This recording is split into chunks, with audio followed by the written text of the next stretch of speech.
amahoro y'Imana yongere kubana namwe bakunzi ba Nuje Entertainment. Turasubiye kuba hamwiriwe canke mwaramutse bivanye naho muherereye.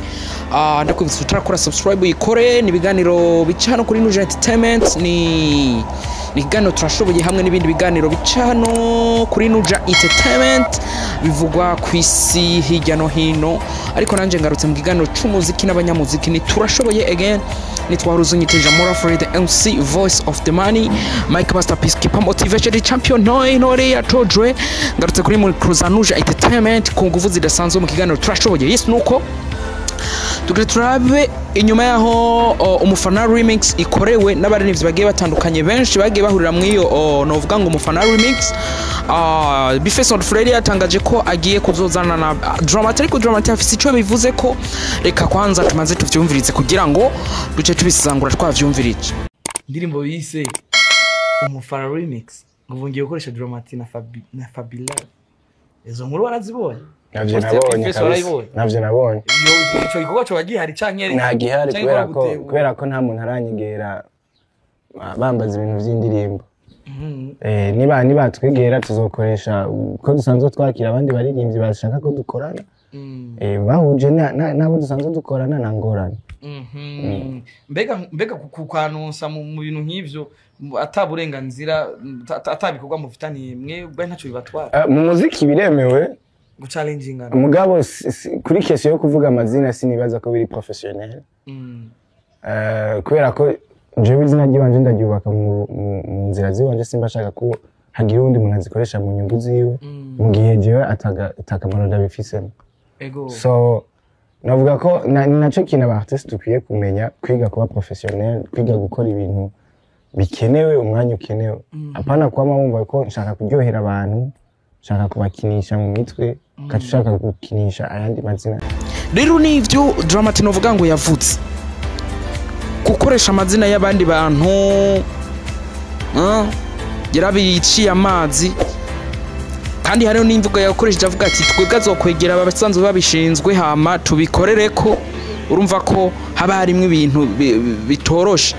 Urumva ngo nibamwemerera ngo tuzomwakira nkuko twakira abandi baririmbyi, bica bibona koko atabirenze. Donc umufana remix wagarukanye abaririmbyi bagiye batandukanye, mwarabibonye abaririmbyi benshi, igaragaza n'izindi impano nyinshi zari ziri kashe dusubira kuzibona muri entertainment. Neza na neza ngo dusubira kubona ubundi buryohe bwa rap inyuma yuko twari tugize iminsi tubona rap isinziriye, tubona n'abandi ba raperi barasubiye barivyukiranije barasubiye barasohora. Rero ikintu ciza. Collaboration yaravuze ko atayihara ari kibayeho navyo vyo bavyize nyuma yo kubona indirimbo bari bakoranye na Bifeson Flow. Dramatic yagiye kuba akugwamo amajwi hagasigaramwo ya Dramatic wenyine agakora yindi yiwe nyene.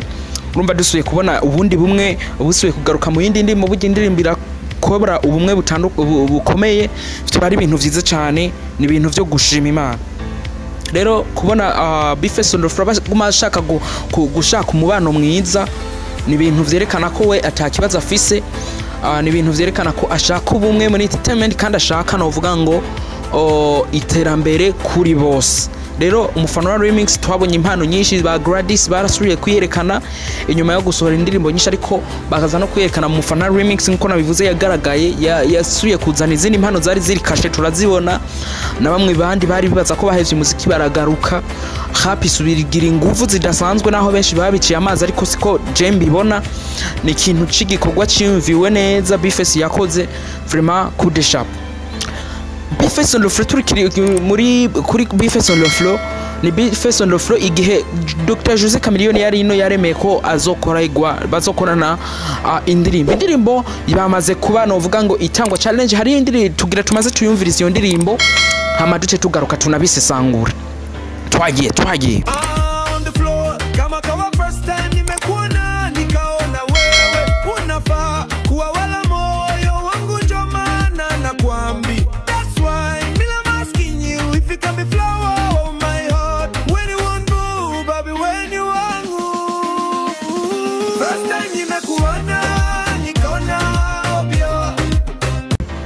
rero nkuko mejeje kuvyumva ni indirimbo novuga ngo igiye guhuza Dr. Jose Chameleone hamwe na Bifeson Flow.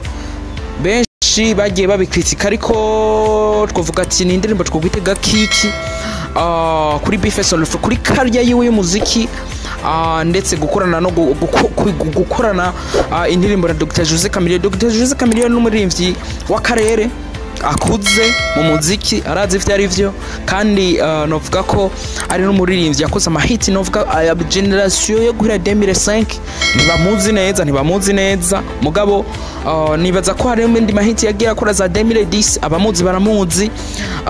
Ni gukorana indirimbo na Dr Jose Chameleone ibintu first of all biragira experience ukagira CV nziza kandi biratuma usubi donc urashobora kubura umuririmbyi ugasanga we inspire abajene gusa mugo ukoranya na Dr Jose Chameleone naba abantu bakuze urabaronka bamwe bahumuye urabaronka kubera ko Dr Jose Chameleone n'umuntu wabose abajene w'abantu bakuze. Donc nkuko nabivuze first of all agira experience ukagira CV nziza kuba koranye n'umuririmbyi akomeye uragira ndetse n'irindi zina ridasanzwe mu gihugu asanzwe avamwe ndavuga nko muri Uganda urashobora kucugirayo fan base nini. Ino ndirimbo reka twitege ko vyinshi reka turedi sohoke kugira ngo turabe iyo bizoherera. Yes nuko ushaka kuhamaza ibintu ntandi wowe wizana tele muri Unity Entertainment kugira ngo tubikorere. Mwakoze kumviriza ikiganiro cacu nibaza ko tuzosubira mu bindi biganiro nk'ibi. Mukomeze gusharinga mukora subscribe batarayikora kugira ngo dukomeze neza guteza impano zitandukanye hano muri Entertainment y'u Burundi kugira ngo bigende neza cyane. Mwakoze yarije muri Free the MC Voice of the Money Make Masterpiece TV Champion intore yatojwe Astra Vista.